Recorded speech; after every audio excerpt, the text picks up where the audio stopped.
Welcome back. Continuing the news. In a primetime news follow-up now, the legal battle between the St. James Municipal Corporation and gay rights group Montego Bay Pride is heating up.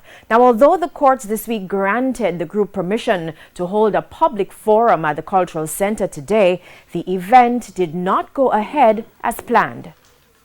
Montego Bay Pride won round one of the legal battle after the court on Monday granted an interim order allowing the gay rights group use of the Montego Bay Civic Center for a public forum. That forum to discuss whether Jamaica is ready for same-sex marriage was scheduled for Wednesday. Montego Bay Mayor Homer Davis and the St. James Municipal Corporation fought back, seeking an injunction to bar the event. The mayor and his team won that round, but for founder of Montego Bay Pride, Maurice Tomlinson, the legal fight for use of the cultural center is far from over. We're going to court tomorrow to try and get that stay overturned because we still have other events planned for the cultural center. On Wednesday, in anticipation of the public forum, a coalition of church groups staged a protest outside the cultural center.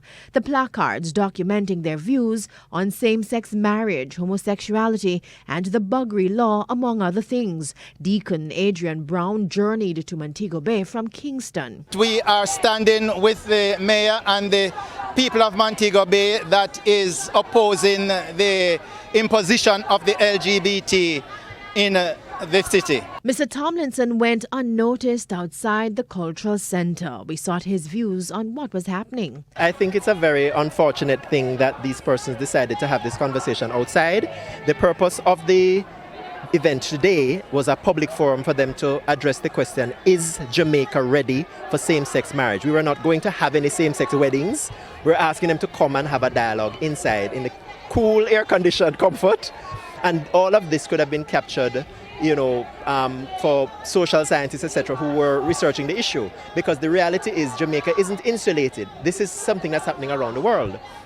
So we wanted them to come and share in this space with other people, and let's hear each other's sides. As for the other events scheduled for the cultural center, there is a negotiation that has to continue with the police and with the other agencies, because the point of having these conversations, the point of having these events is to ensure that everybody knows what's going on around the LGBT community. And if people are afraid of coming because of things like this, then we won't do it. He says Montego Bay Pride has held forums at the cultural center in the past without contention. Some people are using this LGBT people as a political football to win votes, and that's really unfortunate. And to win votes, are you from the churches?